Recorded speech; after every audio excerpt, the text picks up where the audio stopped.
Hi, this is William Allen, and these are my interviews from Module 3. So just some background information on those I interviewed.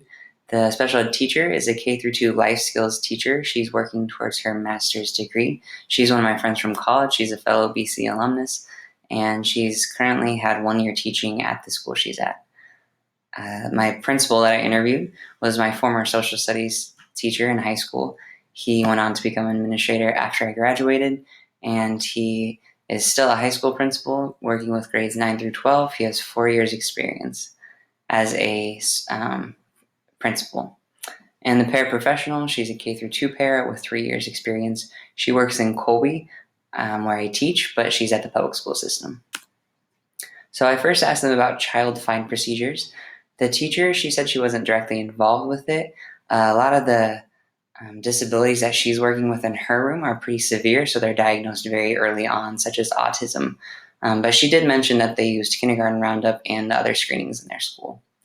The principal, he said it's mostly referrals from teachers if they see a deficit or a parental request. They meet as a sit team with the guidance counselor, SPED teacher, principal, and general education teacher.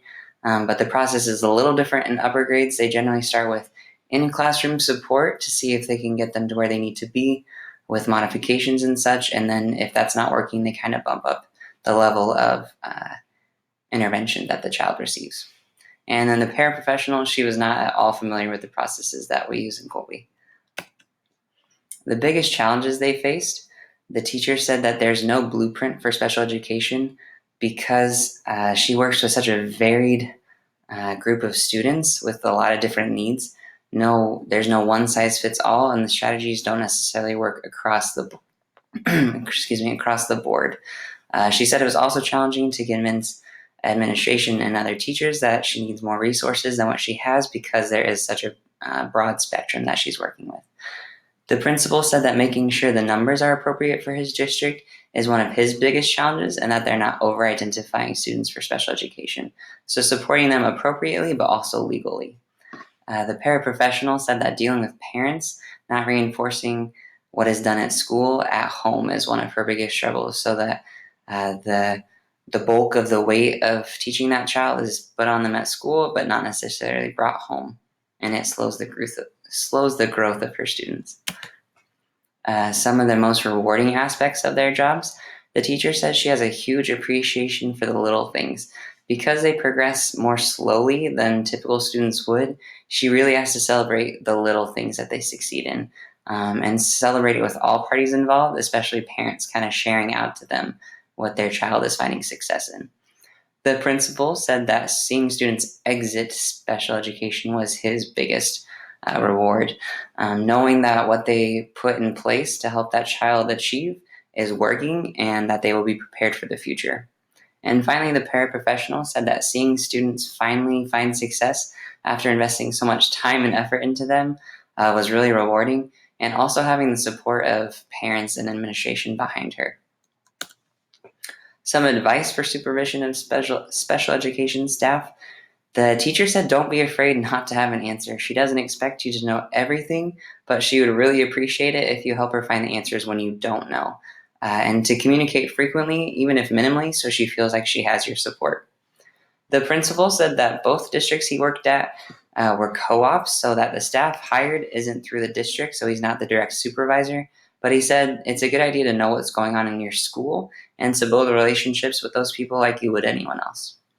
The paraprofessional said that constant small check-ins would be awesome with all parties involved, just to familiarize yourself with the students and their situations. That way you can best support them, and to just ask about the staff in general to see if they need your help. Working with parents was kind of a loaded question. The teacher said she uses a daily folder and marks the services that the child receives, also making note of where they found success, where they struggled throughout the day, to give them kind of progress updates. She had them fill out a survey with their preferred method of contact information. So she uses a Google account to text parents. She said that was a big choice for parents, and they responded a lot better once she kind of met their needs. And just keeping a humble approach, realizing that she's not their parents, but just a teacher, and that they often know what's best for their students. The principal said knowing when to stand your ground with parents, understanding that you have to be the voice of reason. They want everything for their child, but you can't always give them that. So compromising and kind of being realistic, and to lay positive foundations with them first. He said that having good teachers lay the groundwork is vital. If they have a good relationship with the parents, a lot of what you're going to deal with won't come as a big surprise to them. And then finally, the paraprofessional, she doesn't work directly with parents. She said that's handled by her supervisor. As far as collaboration between regular education and special education, the teacher, she likes to be as inclusive as best fits each child, whether that's a lot of time in the gen ed classroom or not a lot of time.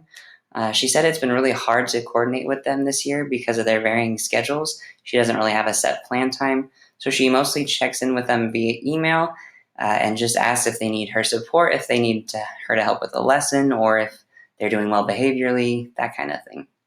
The principal said that there's only one SPED teacher in the building, so coordinating things isn't as difficult.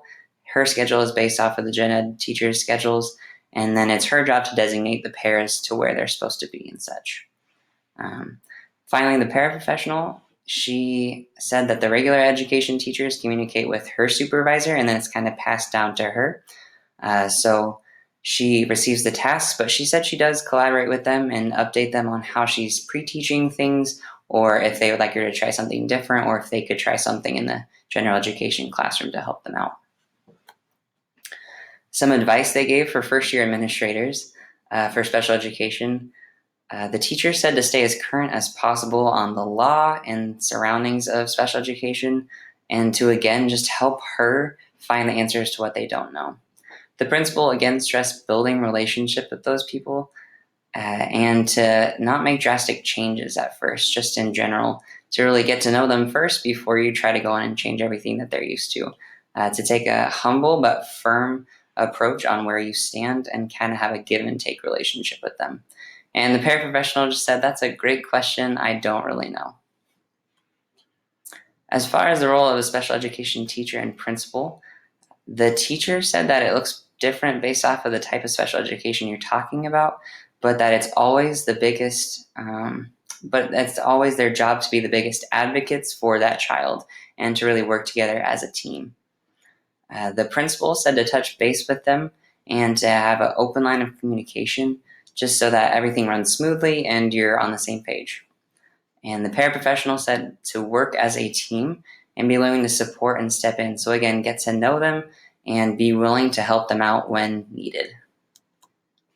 Finally, some characteristics that they would like to see in aspiring administrators. They want someone who is authoritative and friendly, is what the teacher said. Not just someone who's their friend. She said she dealt with that a lot this year, and it's hard to keep the level of respect if you're just their friend. She said communication is huge. She hasn't had a lot of communication with who she's currently working with, so she said that would be an awesome change. And to finally be a model for the teachers, really, really encouraging the role of special education. The principal said that you need to be willing to collaborate with the staff and to, again, have a humble approach, knowing that sometimes you're right and sometimes you're wrong, and then working as a team to empower your special education professionals because they are professionals. You need to trust that they know what they're doing. And finally, the paraprofessional said that she wants someone who's caring, confident, outgoing, and loyal to the staff, really building them up and caring about the students enough to check in on them and support them when you can. I really enjoyed this assignment. It was great to hear from a variety of perspectives and outlooks, and I look forward to learning more. Thanks for watching.